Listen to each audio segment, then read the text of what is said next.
Hey, welcome into Clippers Talk. How are you all doing out there? Not too bad, I hope. Wait, what do you say? Not too bad, I hope. Not too bad, I hope. I'm Adam Osland. This is day, if it was 102 on Tuesday, 103, 104, I think 105 days straight of Clippers Talk for you. We have not missed a show since October 4th. If anybody else wants to do the math on that or flip over the calendar and count the days, I think it's 105 days straight. Appreciate you guys for sticking with me this long. Mio has been there since the beginning. He said, let's effing go. Not too bad, I hope. Yeah, not too bad being first here on Clippers Talk. I got something to get into. If you're wondering when shows start, hit the subscribe button. Then hit that little alarm bell thing on YouTube or the notification thing that lets you know when we start lives here because they can be kind of random. Sometimes I just get a wild hair and have to do a podcast or a vodcast. And we fire up the old Clippers Talk on the YouTube side. But it's once a day. The time of day varies greatly. All right, who else we got in here? Todd. What's up, Todd? Appreciate the love, Todd. Why not the Clippers said, okay, so people are responding to the title of this video, which is, should the Clippers trade Terance Mann for Robert Williams or Chris Boucher? That's what we're going to be discussing. Yeah, a lot of randomness when it comes to when I'm actually doing shows here. I thought the mic was a little bit hot, maybe. Turned it down. Sorry about that if it was. Hope it was. Not too bad, I hope. Yeah. There's something that has me irked. And I'm not calling out any of you guys specifically. And this is selfish of me. And I'm probably going to look like a complete a-hole pointing to this. But what do I care?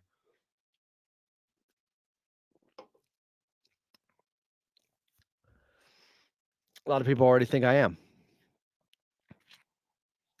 There's a report that came out earlier today from Brett Siegel at Brett Siegel NBA, NBA insider for Clutch Points. He said, the Clippers are actively searching for front court help, league sources told Clutch Points. Chris Boucher and Robert Williams III are among multiple players the Clippers hold interest in ahead of the trade deadline on February 6th. Teams are also inquiring about Terance Mann. All this is great. Great reporting by Brett Siegel. Only problem is, as this picks up steam, and everybody's talking about it now, and it got 200 likes and 52 retweets on X. The only problem I have with this is he said this on Clippers Talk 10 days ago. Now y'all care? We had this. We had this on this show. The F. Want me to play it for you? Fine, here's the proof. Is Colin Sexton the only guy you've heard murmurs about with the Clippers being interested in? Is it a player like that in the backcourt? Because others have talked about they need a backup center. Mo Bamba has not been playing as of late. Nico Batum's been playing the 5 the last couple of games. Are there other needs from this Clippers team that you could see them having a higher interest in? Yeah, you mentioned the front court is definitely something that they've been looking at since the offseason. Obviously, they added Mo Bamba, but we've seen that the Clippers haven't really received production behind Zubac, and that's been a concern for them.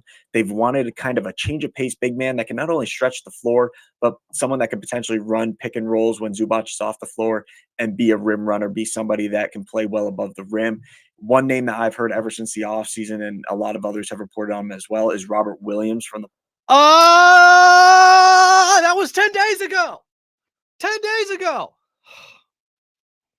One name that I've heard ever since the offseason, and a lot of others have reported on him as well, is Robert Williams from the Portland Trailblazers. Again, a big body, defensive minded center that can be a change of pace for the Clippers in the sense of he's faster than Zubac. He's a guy that can push the tempo a little bit in transition. And I'm not saying he's going to be one of the fastest guys on the floor. He's not going to be somebody that brings the ball up the floor. But Williams, we've seen with the Celtics and even the Trailblazers, the ability to not just be a standard pick and roll guy like Zubac, a double machine in the paint. He can do a little bit of everything, and his defensive presence is really what stands out for him, both in Portland and with the Celtics. He was an all defensive player for Boston, and I think that's one of the reasons Portland really wanted to get him in that trade when they sent Drew Holiday to the Boston Celtics. Now, that the problem with going after Williams, it isn't his contract. It's more of, is Portland going to be willing to part ways with him? Because And can he stay healthy? they haven't shown any willingness to really offer him up in the trade market. They've been focused on developing their guys. They've been focused on having a plan, and nobody really knows what that plan is. So we'll see what happens with Portland over the course of the next few weeks, because I do think that they're destined to make some sort of move. Will it be Robert Williams? I don't think that they're sensing an urgency to really move him at this juncture, because he has another year left on his contract. He's been injured. They really want to see him on the court with this young group, and I think that he's a player that they do envision kind of keeping through the end of his contract. So I think that that's a situation where, if we had to judge it 1 to 10 on how likely is it that the Clippers go after Williams and can get him, probably in that 3 to 4 range. I wouldn't imagine that Portland would move him to the Clippers, who is an in-conference rival of theirs, and a team that they would potentially have to run into Williams down the line. And the second thing is, I don't think that the Clippers have the assets that Portland would want. I would think that they would want at least one first-round pick for Robert Williams at this point, and it just doesn't seem like that, A, there's a market for that right now, and B, it doesn't seem like that they're willing to give him up. So Robert Williams, definitely a name to keep an eye on. Another one that I would say is Chris Boucher from the Oh, wow! Both guys 10 days ago on this show. And he puts out a tweet today, and everybody's in this frenzy. We had it here on Clippers Talk. Nobody cared then. I'm bitter. Sadly. It just doesn't seem like that, A, there's a market for that right now, and B, it doesn't seem like that they're willing to give him up. So Robert Williams, definitely a name to keep an eye on. Another one that I would say is Chris Boucher from the Toronto Raptors. He's in the final year of his contract. I believe he's around $11 million right now. Again, a stretch big man, lengthy big man that can be a defensive option for you. He can do a little bit of everything on offense in terms of stretching the floor, be an offensive rebounding threat, and a guy that can play above the rim, a little bit of a change of pace from Zubac. So I think that that's another guy to look at, where you could easily flip PJ Tucker and maybe a second round pick there and go out and get Boucher.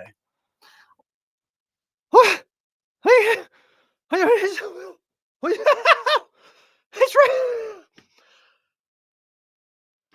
You know when John Travolta in Pulp Fiction is like,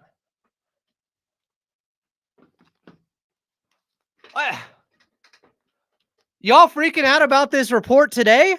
We had it 10 days ago from Brett Siegel on this very show. I just played it for you. What the F?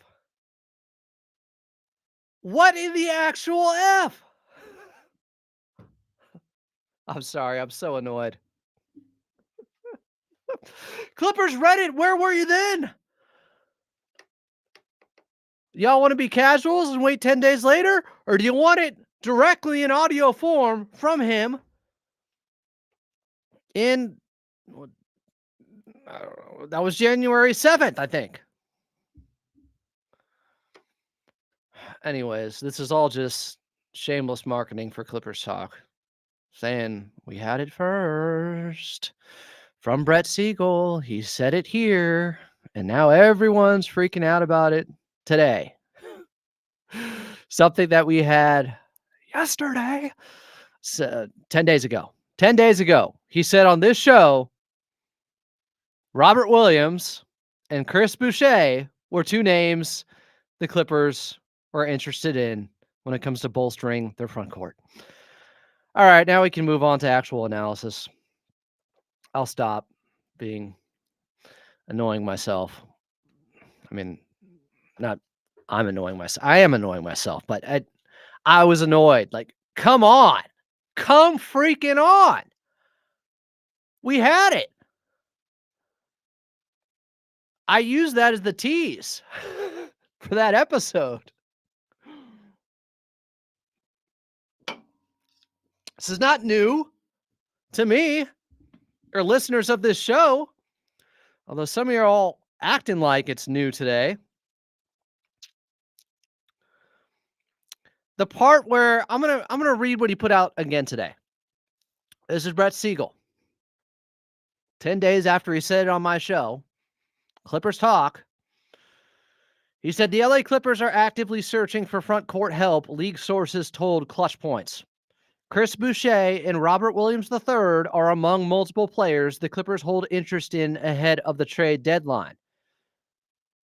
2 lines down, he says teams are also inquiring about Terance Mann.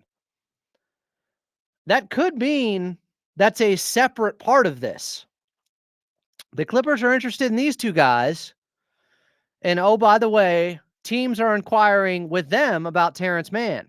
That doesn't mean those teams are Portland and Toronto for Chris Boucher and Robert Williams. I guess for argument's sake, we can approach this because I did put it in the title. Would you trade Terance Mann for these guys? Since that's what everyone's talking about from that angle, we can approach it from there. But I'll reiterate. You guys know I like Robert Williams.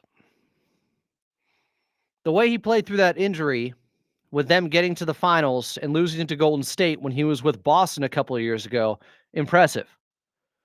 Robert Williams is a stud when he's available. I wanted him in the draft. I wanted the Clippers to take him desperately. I think they gave him a workout. But at that time, I believe there were character issues, immaturity issues maybe. He's a young player. He did get the name Time Lord, ironically, because he was late all the time for team meetings and stuff with Boston, I believe. But when healthy, he's a hell of a big. When healthy. And it is unfortunate because now he's 27 and he's played a grand total of 228 games in the league.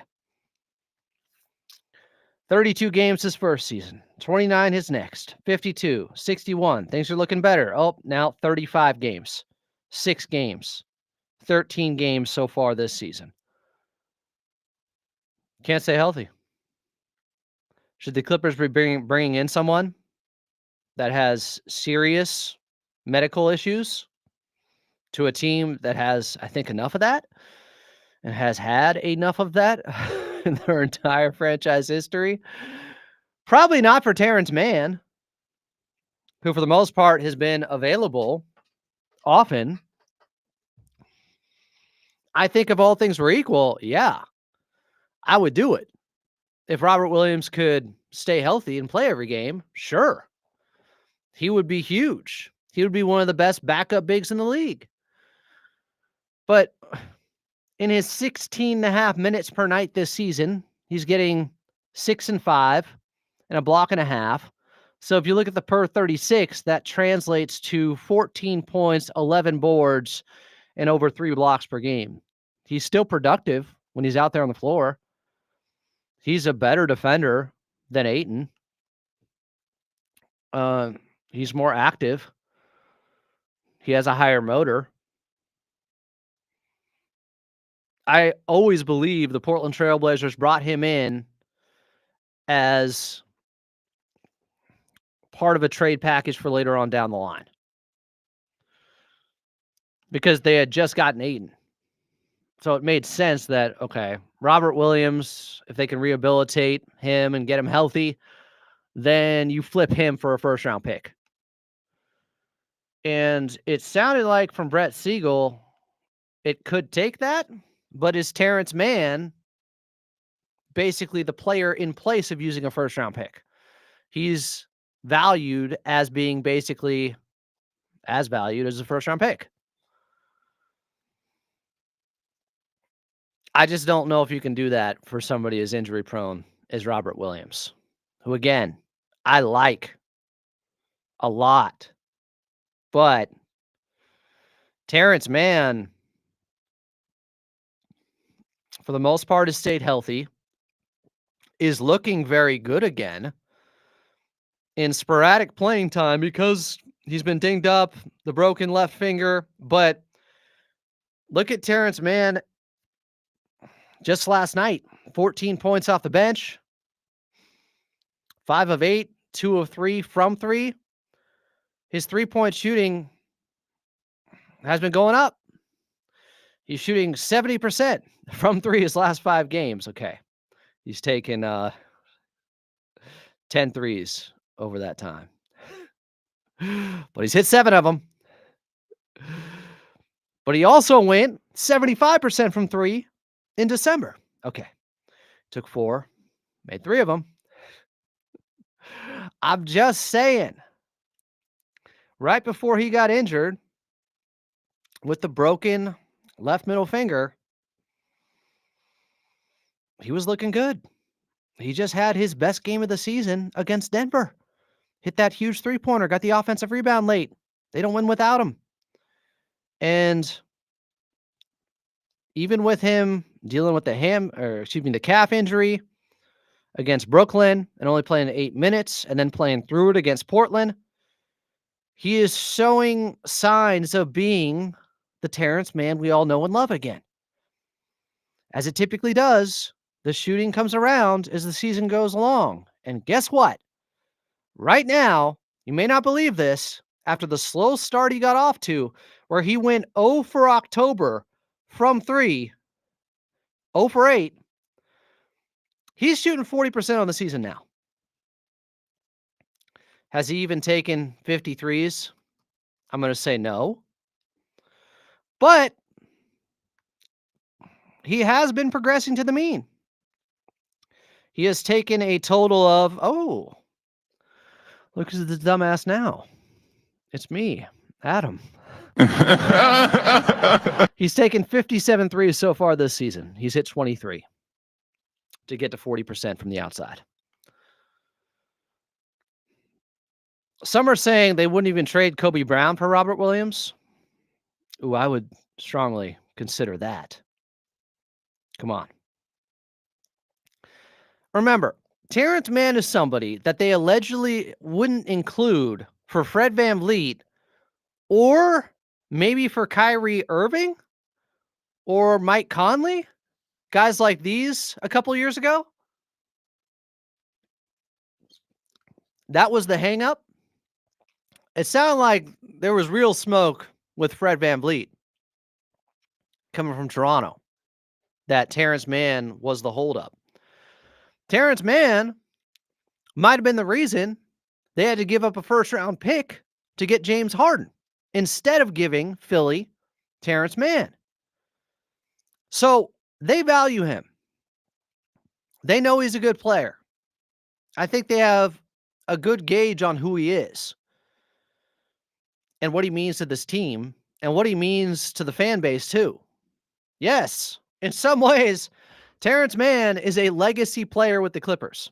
Some people would laugh at that. Cool. Make fun of it all you want. 39 points in the Game 6 clincher to vault them to the Western Conference Finals for the first time in franchise history. That's meaningful to Clipper Nation. We don't care what the outsiders think. It meant something to us. It is the most successful season in the history of this organization. If Kawhi didn't get hurt, pretty sure they would have won it all. Has he been able to replicate that or even live up to anything close to that standard that he set in that game? No. He's not baby Kawhi. Remember the Spider-Man memes? Shout out Phil Lord. He hasn't turned into that. Does he look like a guy that can be a role player on a championship team? Yeah. Is he somebody that can flip a game for you in the playoffs? Yeah. Mann's good. People are saying they wouldn't put him in a trade for Drew Holiday too. The Clippers have been very reluctant to trade Terance Mann. I don't know if Robert Williams is the guy that they're finally going to cash in that Terance Mann chip with. I don't. He's too injury prone. I like him. Good player when healthy. Would fill a need. But if he can't stay healthy, what does it matter? He's played 16 games so far this season. I don't think the knee issues that he has had, there is a long track record. Maybe that was part of the reason. I don't know if he had those concerns coming out of college. Did he go to, was it Texas A&M? Bama? Yeah, it was Texas A&M. Is that where DJ went? I want to say it was, yeah. That was the other reason that I wanted him coming out. I saw shades of DeAndre Jordan. I really wanted the Clippers to take him. And it looked like the Boston Celtics, stole somebody because of his upside. But he can't stay healthy. And I don't think that should be someone you give up Mann for. Unless there's more in the trade going on. That changes the equation, of course. I don't know. You'd have to lay it out for me exactly what they're getting back. But the other name that was brought up by Brett Siegel on this show 10 days before he tweeted this out today was Chris Boucher. Boucher is interesting. His nickname, Swatter Boy, Slim Duck. He is 32 years of age. He's older. Robert Williams is 27. He can play multiple positions. He has played small forward, power forward, and center in the league. He has versatility to him. He's averaging on the season for Toronto about 11 points, 4 boards in 17 minutes per game. His per 36 numbers are pretty outstanding. Per 36, he's at 22 and 9. So what's kind of his shot profile? What can he do for you? He can stretch the floor a little bit. He takes 4 threes per game. He's shooting 36% from the outside. Now, he's an undersized center. He's not a 7-footer. But Chris Boucher does have a 7'4" wingspan. He's thin. He's 6'9", but just 200 pounds. He reminds me a little bit, maybe a little bit smaller version of Keon Clark back in the day. I mean, he had, he didn't have calves. He didn't have any muscle at all. He could still jump. He had those, like people call them Dave Chappelle legs, stick legs. But Dave Chappelle got swole, though. And Keon did play for the Raptors, I believe, for a little bit. So, is that somebody you'd be willing to give up Terance Mann for? They wouldn't trade him to Toronto for Fred VanVleet. But Chris Boucher, who is at 49% from the field this season, pretty much his career average, 36% from 3. That's about 2% above his career average from distance. Now, he is taking more than pretty much he ever has. It's interesting. The 2 years that he has taken 3.9 three-pointers attempted per game, he has shot this year 36%, and back in the 2021 season, 38%. So there is something to him. The more threes he takes, the better the production gets. The more he takes, the more he makes. At a higher efficiency, a higher percentage. Yeah. Is he the cure-all for a power forward, for a backup 5, for somebody that just gives you more versatility in the front court. He's still 32. He's not a spring chicken. Can he help? Yeah. I just don't know if you want to give up Terance Mann for him. The upside of Terance Mann, I'm going to put it like this. It feels like if you did Terance Mann for either of these guys, it would show some desperation that you really, really need front court help and depth. And you may be giving up the more valuable player to bring in somebody that's just a better fit. Not that Terance Mann's a bad fit with this team. It's just he's more easily replaceable because they have other guys that do what he does versus what Robert Williams could do if healthy or what Chris Boucher could do. Boucher is going to be an unrestricted free agent after this season. Terance Mann just got a 3-year contract extension that starts after this year. He's younger by 4 years. And for as bad as he was to start the season, he seems to be turning a corner. Some people are saying, what is this? Package AI Adam Osland? Please help me. And PJ Tucker for Robert Williams. So Chris Boucher makes $11 million per year and is an unrestricted free agent after this season. Robert Williams, I believe it's something similar. He's at $12 million this year, $13 million next year. So yeah, you could figure out a way to get there with PJ Tucker's contract. But the only way that would entice Portland is if they're trying to open up salary space this summer because PJ isn't expiring and Robert Williams has $13 million more on the books next season. I don't know if that's a position the Portland Trailblazers are in, or they're desperate to stay under the second apron or something. I don't think they're a first apron team.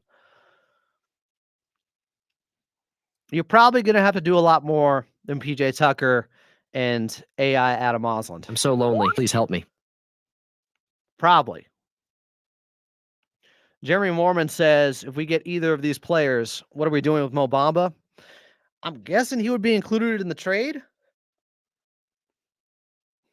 Kai Jones, he's a two-way player. He can be in the G League. I'm sorry Kai Jones has not turned into the player some of y'all thought when they got him last season, or some of y'all that were pining for him for so long, acting like he was going to be the savior or start over Ivica Zubac. He's still extremely raw. He's young. He's a raw player. And he's out of position a lot. He had a really big opportunity to start the season because there was no Mo Bamba. I don't think he was horrible, but he didn't take the job away. I'd say Mo Bamba at his best this season has looked like more of a competent backup than Kai Jones has looked at his best with the Clippers. Neither have been great. Don't get me wrong. Mo has struggled too. AI Adam always comes on in the Intuit Dome bathrooms, and we're big there. Always creeps me out. Please help me. Please help me. Please help me. If you hear someone say this behind a stall, don't help them. Please help me. Please help me. Please help me. Or this. I'm so lonely. You're in the stall. I hope you're lonely there. Mio said, there must be something more to the Bamba situation. The Clippers don't typically jump off of players like that. I don't think there's anything more. I think he hasn't been that good. I thought he was actually decent last night in Portland. All the stuff we heard about Mo Bamba with his lack of motor and activity and energy and consistency has proven true, unfortunately. I was hopeful. He's younger. He's 26. He's not a finished product. His play has not been nearly consistent enough for me. Now, what's more important for this team? The front court or a backup ball handler? I feel like it's backup ball handler, but I could see the argument either way. I can. Because there are some teams with some bigs, and what happens if Ivica Zubac gets hurt or is in foul trouble? OKC, when they eventually get healthy with Chet, with Hartenstein, who's out for a week, I think. Another guy to throw at, Nikola Jokic in a possible series. Somebody else to go up against, Derek Lively and Daniel Gafford. Somebody to battle Triple J, Zach Edey. Somebody else to throw at Anthony Davis. I'm just going through possible matchups. Şengün. I get it. I totally understand it. They need both. But I don't know if they have the assets to upgrade in a significant way in both positions. In fact, I don't think they do, unless they want to give up a first-round pick, and I don't think they want to do that. Kawhi and Mo Bamba are friends. So Ray said ball handler who plays great defense. Ty will use small ball in the playoffs. Yeah, but I just named a bunch of teams that it could be hard to use small ball against. It worked in 2021. They had a blueprint for Gobert. It kind of exposed him in some ways. Golden State did it to him too, even before that. Doesn't mean it's going to work all the time. You just want as many options and versatility and different ways to play that can be effective out there. It would be nice. I think the small ball is going to be effective with Kawhi Leonard, but it's not always going to work, or it's not going to work for long stretches. You could still use a more proven backup big. Mio said upgrading the front court would be more significant to team success, I believe. We can skate by with current balance handling, ball handling. Oh, yeah, he corrected himself. Ball handling. Can they? Are we sure? I don't know, man. Turnovers are a big deal in playoff basketball, that possession battle. KPJ had a couple last night where he just lost the ball in the backcourt at one point, and then had one that was reviewed where he was trying to go to work. Like, he just loses the handle out of nowhere sometimes. For as tight and as good as the handle looks at some points of the ball game, KPJ also has moments where he literally just loses the basketball out of bounds without even much ball pressure. It's just him going between his legs and dancing too much. I know if you say, okay, but we have Chris Dunn, we still have Terance Mann. That's my preference. Those two guys share backup ball handling duties. And if they're fully healthy, they have Kawhi, they have James Harden, and Norm can bring it up some too. Are they good enough? Is that good enough? Yeah, but it's not just about crunch time. A game, you can lose a game early on. I don't know. Yeah, Bones is a better ball handler than KPJ, maybe, but he's a worse defender. He's a worse rebounder. And his offense has been pretty sporadic too. His pull-up threes haven't been as good as advertised. I know he can do it. I think it's hard to judge anything with Bones because he's had very few minutes of significance out there.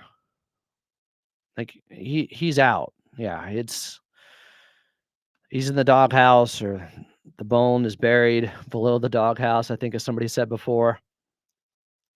It's not even worth discussing. I think Bones is going to be moved. Like, it's Bones' salary filler for a trade. His $3.5 million or whatever it is. Fred said lack of concentration, use Mann and Dunn. That's what I would do. But Dunn has had his own issues getting it out of the backcourt. Multiple games, at the end of games, he has thrown wild interceptions and just giving the ball up to Anthony Edwards in the backcourt for a dunk. He's had a lot of those moments. Terance Mann, I mean, we know he's played at some point before.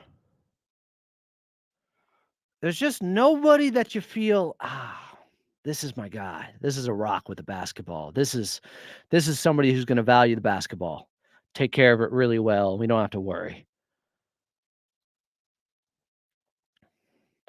I wish there was that guy. It's not that easy. Every team has flaws. Everybody's saying we need this, we need that. We have to upgrade here. We have to get better here, or else we're screwed. It's like everybody has flaws. So it's just how many of your flaws are fatal ones that will take you under. Yeah, Bones hasn't had a lot of opportunities, but we already know he's not as good of a rebounder or defender. Really, he's not close to what KPJ does there. So being a better ball handler, he's better in one way, but there's probably more ways. KPJ's ceiling is higher than Bones because of his size. I like Bones more as a player, but I get it too. I know what they're doing. Alfredo says trying to look for the perfect player pretty much. And the perfect player is going to cost you too much. Where are these diamonds in the rough? Where are these guys that nobody knows about that the Clippers can snatch up and plug some holes with? No team is perfect. Even Boston, I think, has flaws because they don't have a guy like Robert Williams anymore. Where Jason Tatum said this, and I thought this at the time, Denver was the tough matchup for them if they had gotten to the finals. And Jason Tatum, I believe, said it last summer that they knew when Denver lost to Minnesota, that was it. They were going to win the championship. That was the one team that could beat them. And it's just because they don't even have the bodies to throw at Jokic. Nobody can stop him, but do you have the bodies? Like that's how the Lakers beat him in the bubble. They had AD, Dwight, JaVale.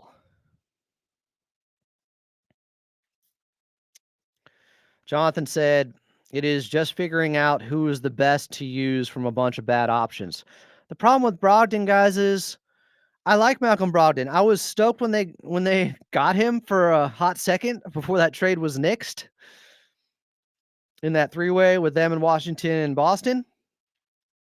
Pause. Chill. Malcolm Brogdon can't stay healthy. If you don't have to give up much, fine. But are you going to give up Terance Mann for Malcolm Brogdon, who's played 18 games this season, 25 the year before that? Oh, I'm sorry. 39 the year before that, 67 the year before that. Great. But then 36, 56, 54. He couldn't stay healthy in his prime. Now he's 32, 33. I like him. And if you can get him for the right price, sure. If Michael Winger wants to hook it up with his former team, okay. We've been talking about Brogdon on the Clippers' radar. They literally traded for him once before. Amir Coffey was gone. Summer of 2023. On the radar. I think it's a little further than that.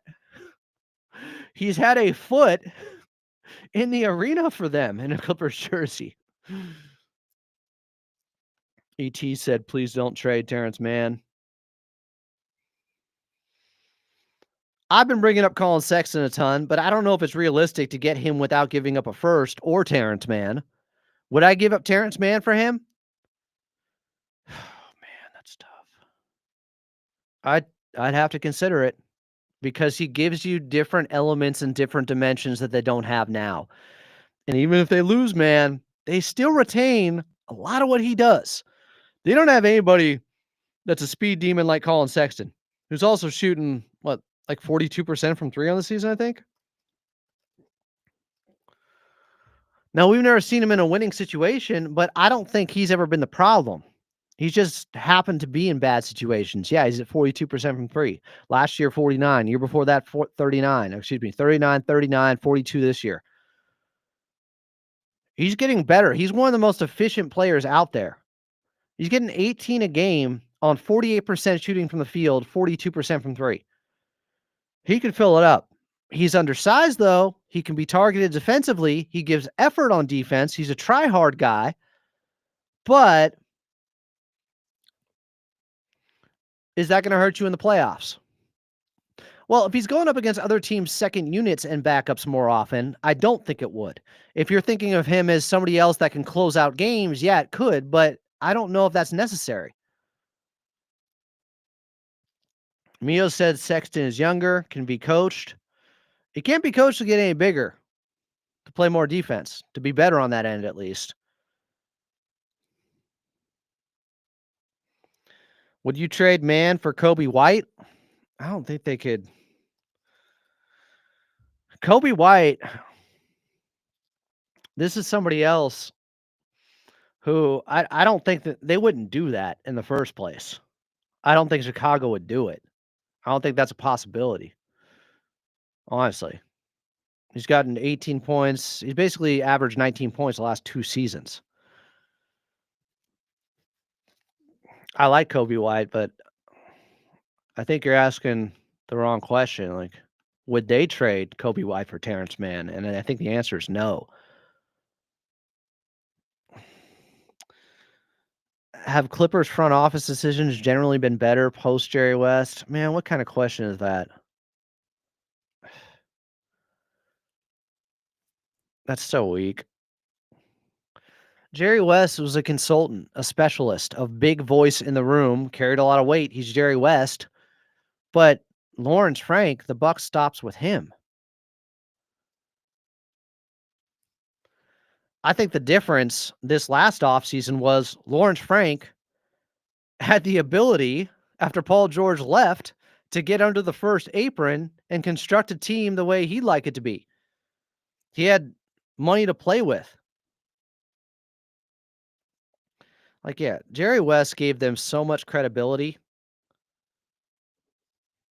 Yeah, that is a timeout, Alfredo. That's just, we're talking about one of the GOATs here. My dad's GOAT, one of my favorite players that I never saw live. The greatest front office executive in the history of sports. Come on, man.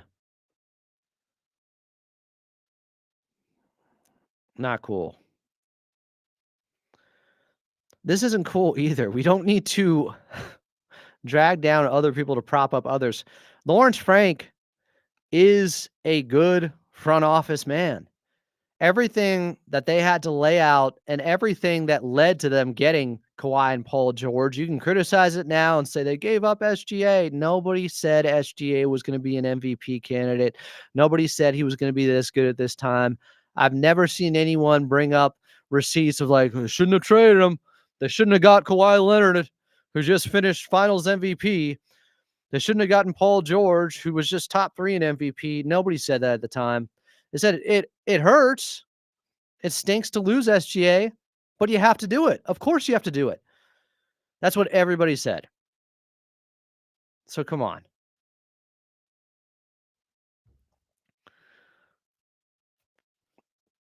I believe in Lawrence Frank in this front office. I typically, you know what? I'm not even going to say it. JJ the boy said can't please them all. I don't think I can give up Terance Mann for Robert Williams or Chris Boucher. If there's more included, if it's a larger trade, that changes things. But I don't buy it. Mio said receipts on my Twitter timeline. I said it. Yeah, send them to me at Fall Out of May. Jonathan Ing said L. Frank was hamstrung by PG wanting his buddies. You take PG off this team, and as Adam has said, he cooked this summer. He did. And look, some of his buddies, Reggie Jackson, worked out. John Wall, Russ, didn't so much.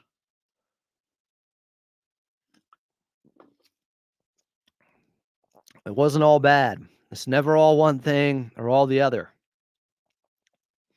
Jerry West is the best front office exec in the history of sports. And Jerry West wasn't always perfect either. People scrutinize every missed draft pick. Everybody acts like their team is the only one that misses on draft picks. The truth is, if you're hitting 300 30% of the time on draft picks, that's good. So you're failing 70% of the time, just like at the plate, yet you're still succeeding. There's always going to be far more draft picks that wash out than go out and become all-stars or solid role players. It is an absolute crapshoot. For every guy the Clippers missed on, a bunch of other teams missed on too. It happens all the time. Yeah, Gregory brings up a good point too. I've said this many times. He said, there is no guarantee that if Shea stayed here, he would have had the opportunity to hit the level he has. It's not black and white. He got Chris Paul in his first year with OKC, the perfect mentor for him, and a bunch of playing time because he was in OKC. That expedited everything.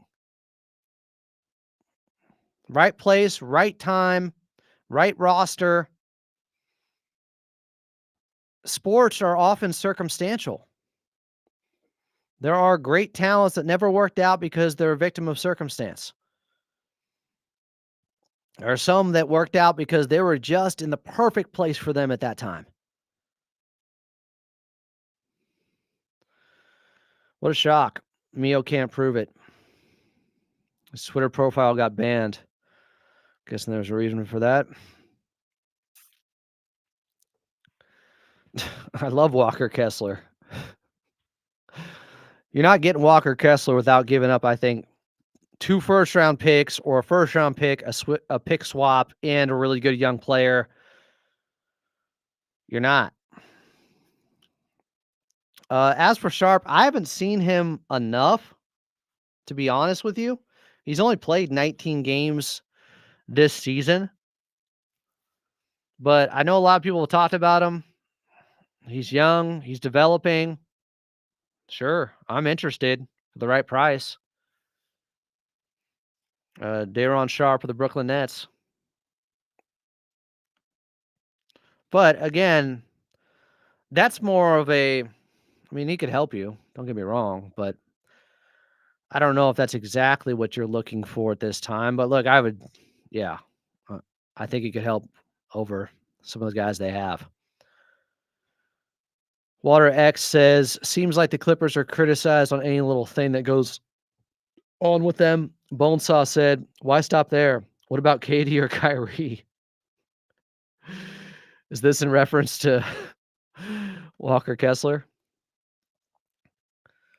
Mark said Lou Dort deserves more credit for OKC's success, as in more than SGA gets, or just more than he gets overall, Lou Dort.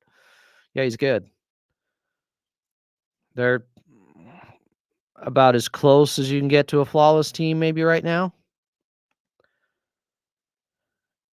Venkata said Walker Kessler is too much. Mio said he had Lou, Will, Pat Bev, and Trez in his ear. His growth over that year was exponential. It was clear he was all-star potential. We all said he was all-star potential. There is a huge chasm between an all-star and a top 3 player in the league. And 24 guys make the all-star team. Nobody. I heard nobody say, oh, this is a surefire MVP someday. The talk was maybe you can be a number 2 on a championship team. I didn't hear number 1. You also got to credit SGA is an incredibly hard worker and so skilled. He's not the best athlete out there. He's not as good of an athlete as Ja Morant or somebody like that. But he is skilled and he's earned it. He's going to be the MVP. Just be aware of that. Like, SGA is going to be the MVP. I told you before the season started he was going to be the MVP. He's going to be the MVP. So if you want to cry about it, Clippers letting MVP go, you can start now because it's happening, especially after last night with him dropping 40 on the Cavs. Holodello said this PG trade talk reminds me of the OKC Harden thing. If OKC kept Harden, would Harden ever become the player we know him to be today? No, I don't think so. You have to be emboldened to turn into a guy like that, you have to get more opportunities. Maybe, if they let Serge Ibaka go instead, but I don't think so. He's just not getting enough shots next to Russ and KD. Flumpy said this trade stuff seems hard. Yes. Yes. Mio said, but no point arguing over spilt milk. We are here now. Jack said, anyway, they offload Tucker. You mean like any way we can? Is that what you're saying? Hey, Tucker wanted to be on a contender, right?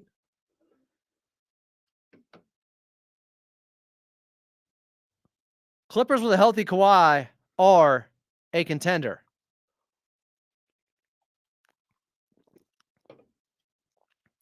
I don't know if you can be a contender if PJ Tucker is getting rotation minutes on your team. Sorry. He's almost 40. It's offensive that he doesn't want to be a part of this, that he couldn't just be the good vet, Udonis Haslem. Some guys, they just can't face their sports mortality. But, yeah. Clippers are doing all this, and they've had a guy taking up room on the roster that hasn't played a minute this season. I think they're going to end up getting something that can help out of that Tucker contract. But when I think about it sometimes, it does upset me. Like, he didn't want to be a part of this. Like, I don't know. That's, it's above my pay grade. It's out of my purview.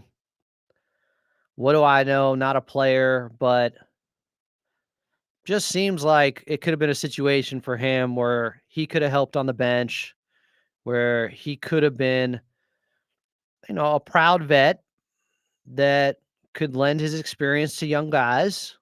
And for a team that loves playing defense, maybe he could have added something to the conversation there too.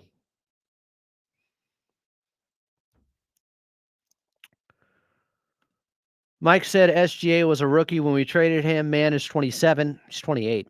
I don't think he's going to be much more than what he is. If there's a trade that improves the team, I don't think man should be the one to hold it up. I agree.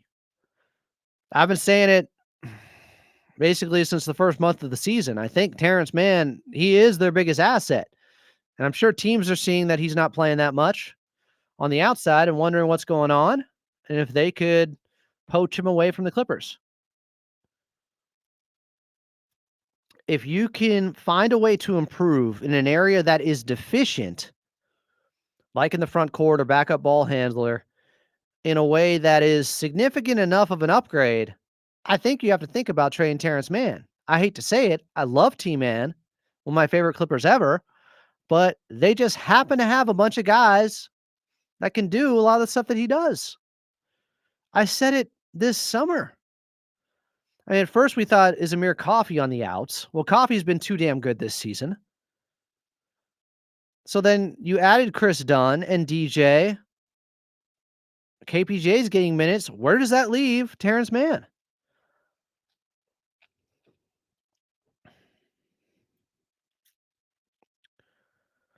Somebody bringing up Bruce Brown. Bruce Brown has had injury issues, though, is the problem.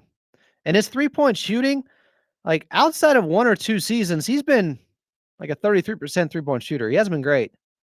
He's versatile. He's a good defender. He had a great run with Denver. I don't know. I like him, but depends on the price because I don't think, he's turned into the guy that I thought he would after he left Denver. Mio said, would you say if PJ was more professional, teams would have took him as an end of bench guy, or is it simply he can't shoot no more?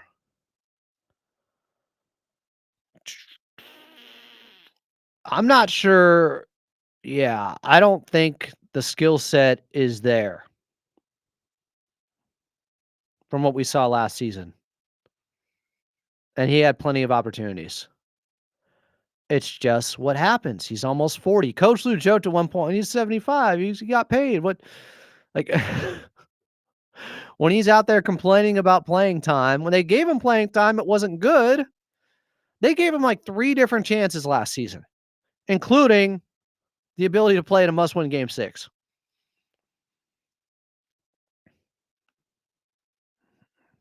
It's just crazy. The Clippers have been able to do all this with a roster spot that, it's just an empty roster spot, basically. Holodolo said, I'm over the whole SGA thing. I've left that behind me since PG left us for Philly, hoping for another L. Frank cooking masterclass at the deadline. He's fully aware of what we need based off reports.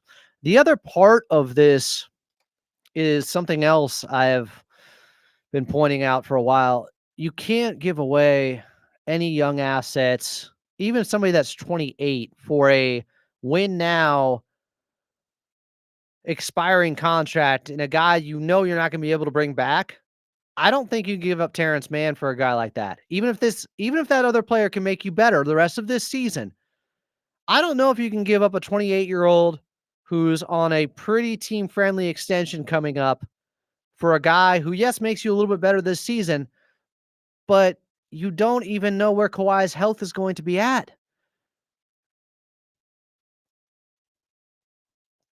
I think that is another question here. Are you willing to give up Terance Mann for somebody that is a rental that can make you better this year? But the only way you're getting over the top anyways is if Kawhi is healthy. So if you bring in that guy that you're going to lose this offseason for somebody that was under contract for the next 3 years, and Kawhi can't stay healthy, I don't know. That's something you have to ask yourself. I don't know if that's worth it.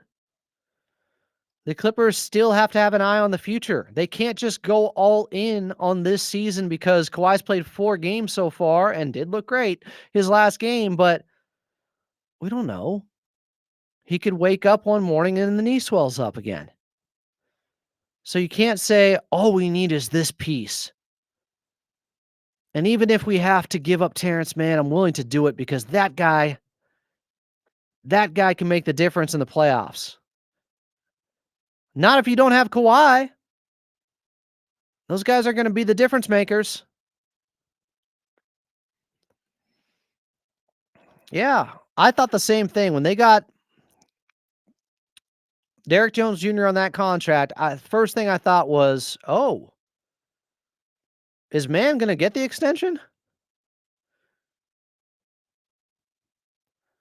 And just because he got it in the end doesn't mean they can't trade it. Can't trade him. Because to me, it looked like they have a security blanket or an insurance policy when they brought in Derrick Jones Jr. that if they lose Terance Mann, they're okay now. That's how I viewed the move to bring in DJ immediately after they lost Paul George. That was the first guy they brought in. Lucky's R6 said, do the Clippers see Amir being more valuable to the team than T-Mann? Well, not based upon contract, but Amir got that a couple of years ago.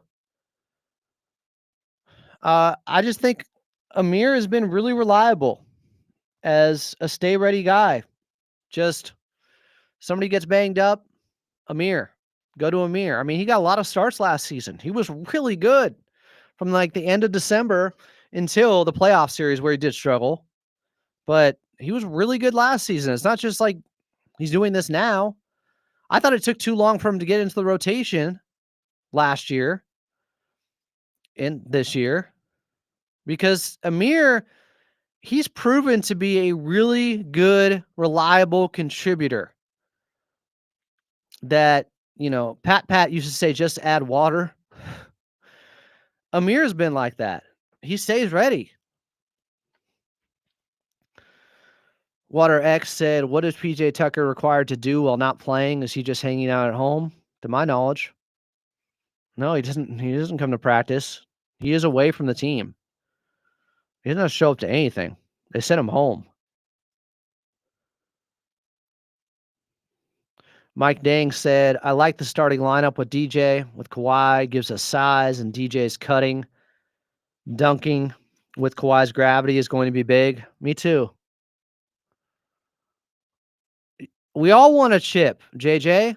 The point is, you give away an asset like a first-round pick or Terance Mann for a guy that is a rental to try to go all in this season, and then Kawhi can't stay healthy again. It doesn't matter that you upgrade the roster if Kawhi can't stay healthy. And then you lost a guy who was younger, who was on a team-friendly deal.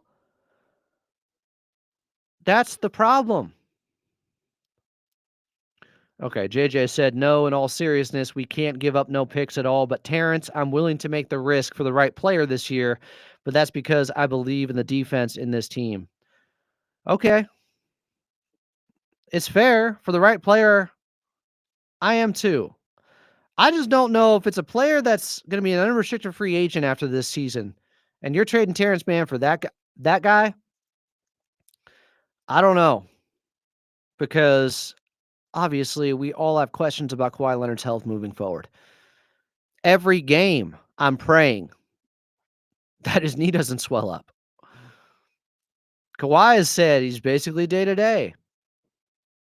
Your superstar, unfortunately, because of his health, is going to be day-to-day the rest of his career. You just don't know if that knee flares up again. There's never going to be a point where we go, okay, we're out of the woods. Kawhi's fine now. That's never going to happen. Just come to that understanding now. Come to grips with that now. That's never happening. I wish it would, but the basketball gods are cruel. And Kawhi deserves better, but his body has unfortunately betrayed him at times. And with this latest injury, I said it back in April, guys, I think this is going to be a recurring issue for the rest of his career.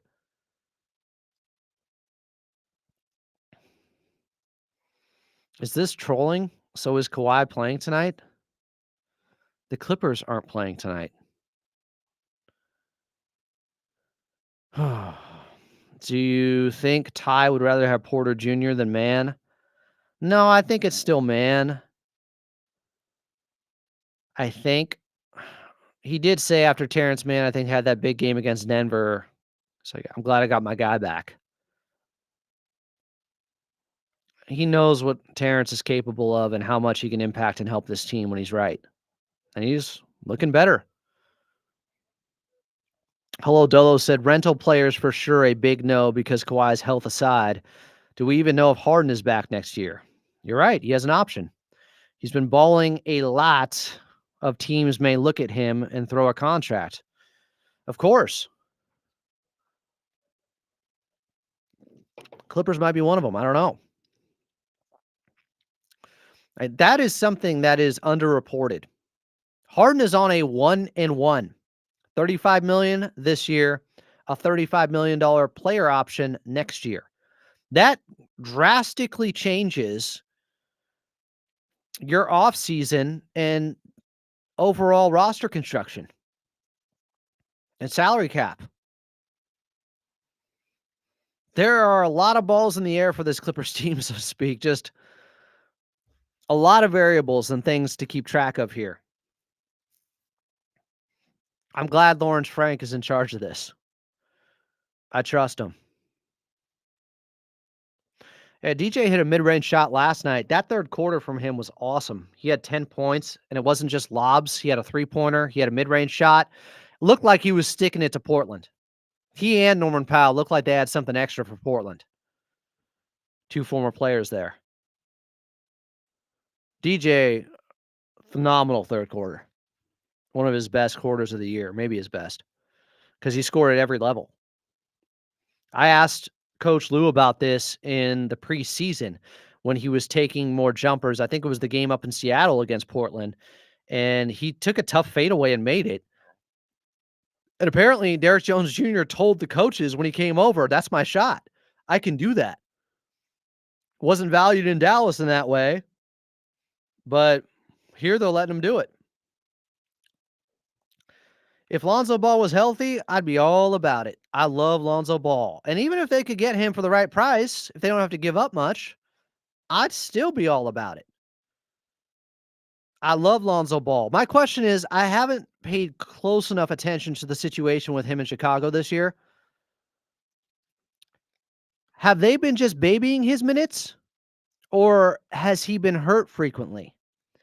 Was it about a slow ramp up? Because I'm looking at, okay, in October, he played 3 games. That's all. 16 minutes per game. Then he only played 2 games in November, excuse me, and he was at 18 minutes. Then he ended up playing about 10 games in December at 19 minutes. In January so far, he's at 24. So is this about just making sure he's right?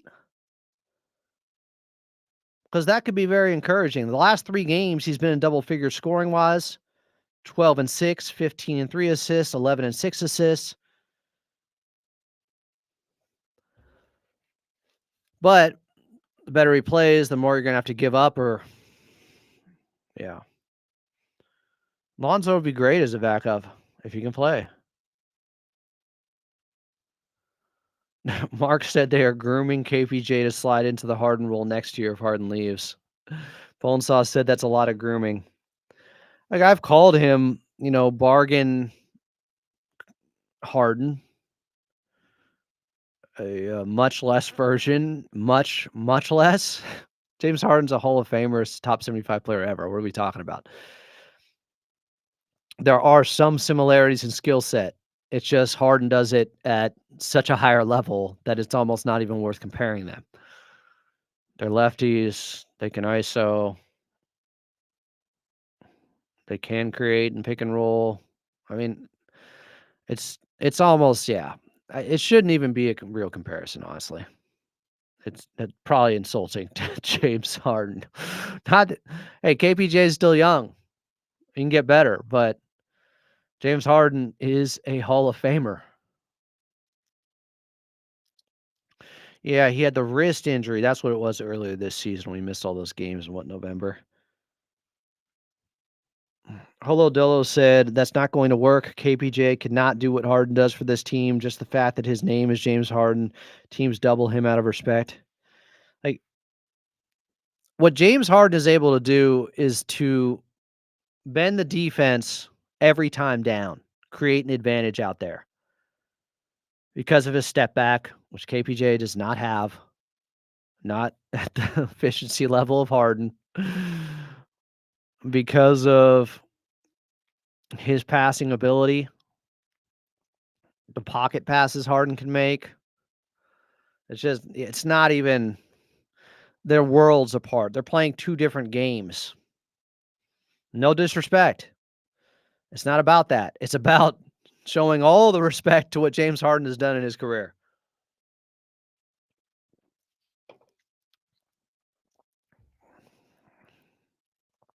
So, yeah, they lost James Harden. They'd have to go in a very different direction.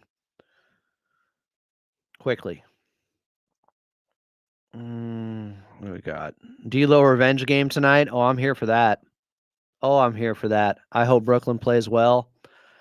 I don't know if I want them. Yeah, I do want. I always want the Lakers to lose. I guess I was looking ahead and being like, if the Lakers win, or if the Lakers lose, they'll be more motivated to beat the Clippers on Sunday. So that's how I typically look at the next team that's playing the Clippers. I'm like, did they win or lose the game before?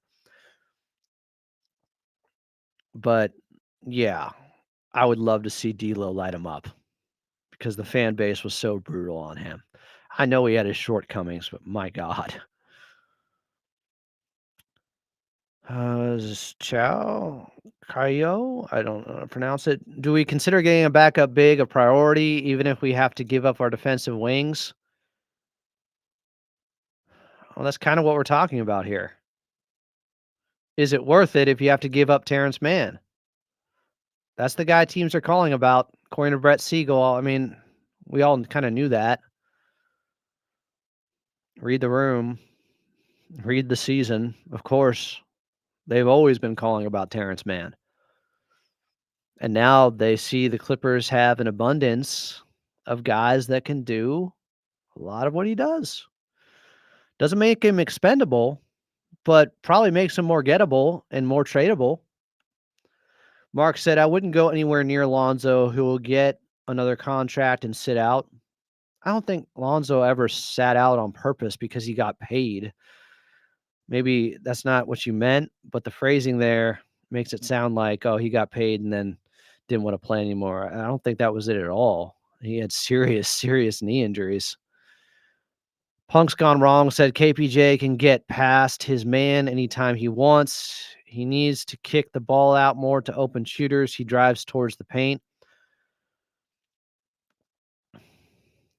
Water X said, what do you think has hindered James Harden from winning a championship? The 73-win Golden State Warriors adding Kevin Durant. That's what I think hindered him from winning a championship. When his Rockets teams were at their best, they ran into the ultimate super team, the best team of all time. The 73 Golden State Warriors blew a final series and then added Kevin Durant. That's what has hindered James Harden from winning a championship. Some bad injury luck with Chris Paul, too. Sometimes you are a victim of your era and the guys you had to go against. In other eras, you would have won multiple championships and people would look at you differently with your legacy. James Harden happened to be in an era where the best team ever played. It's the same thing with guys like Ewing, Stockton, Malone, Barkley. They were in the wrong place, wrong time against Jordan. Now, there were 2 years in there where Houston went back-to-back when MJ was out of the league or when he came back and they lost to Orlando in the second round. But yeah, it's pretty simple. JJ the Boy said, just thinking about KPJ being the main starting point guard for next year is going to make me into an alcoholic. Bonesaw said, looking forward to that Lakers preview. You know, I am too, for this reason. My old friend Jovan Buha is coming on tomorrow here on Clippers Talk to help me preview Clippers Lakers Sunday at Intuit Dome. Jovan Buha, of course, worked for The Athletic, covered the Clippers the first year of the 2-1-3 era. He's the best of the best, and he's, I'd say, a buddy of mine. Really, really good guy. One of my favorite listens. Always learn a ton from Jovan Buha. Holo Dolo said, I need Brooklyn to play pissed and take their revenge out on the Lakers. I do too. Julio Muchita said, hi, Adam. The NBA trade machine says that, oh, God. Should I just stop reading after that? Should I just stop reading? The NBA trade machine says that Terance Mann cannot be traded because 6 months have not passed. The NBA trade machine is wrong. It's wrong. He was trade eligible immediately when he signed the extension. Doesn't always work like that, but this time it did. He has been trade eligible. That is wrong. As so many things that you guys do with the NBA trade machine are wrong, there's another one. Jay said only half a game up on the Fakers. Need them to take the L tonight. Mark Jag said, I'm not saying he sat out on purpose with Lonzo. I'm saying he's hurt and he's pushing himself this year to get another contract. Well, he had an experimental surgery. He's got like a cadaver ligament or tendon going on. I don't know. I don't like being that cynical. Venkata, believe it or not. Venkata said, do we need to upgrade of KPJ? Mark Jag said, unless you can get Lonzo for dirt cheap. Absent Riss said, Harden's Rockets took the Durant Warriors to 7 games in 2018, and they may have won if CP3 didn't get hurt. Yes, they may have. Or if they didn't miss 27 straight three-pointers, which was just weird and fluky. Bonesaw said, good man. Miss him since he went to the other side. Oscar said, the NBA trade machine is wrong.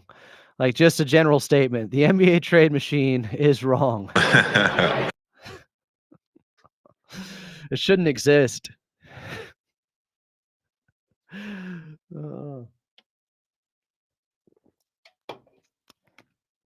Water X said, what is the difference between a shooting guard and a point guard? What's the definition? Anybody else want to help him? Mike Dang said, NBA trade machine is no good.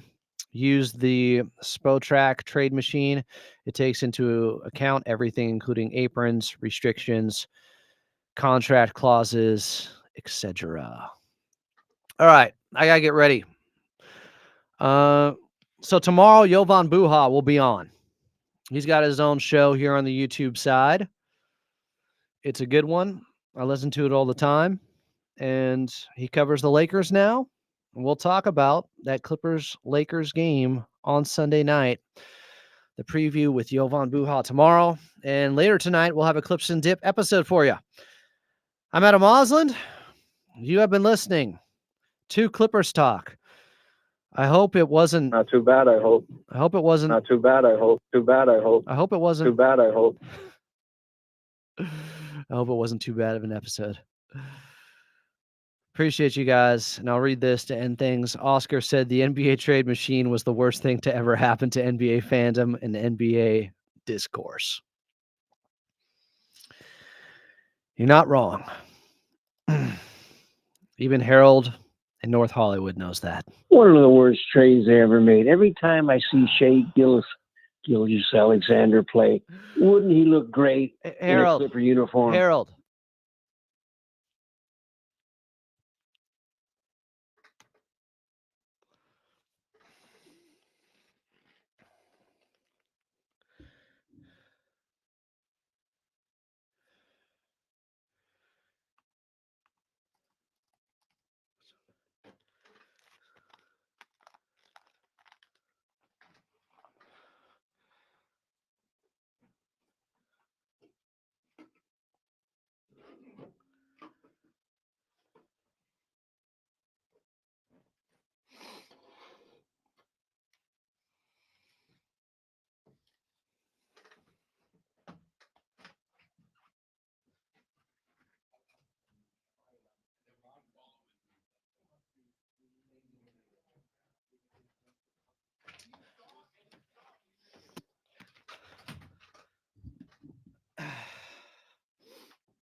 Why is this live?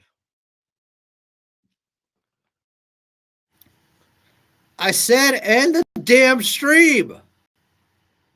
What the F? Glad I didn't say anything incriminating. Just assume there are cameras rolling. It's the hot mic rule, my man. Sorry. Now I'm done.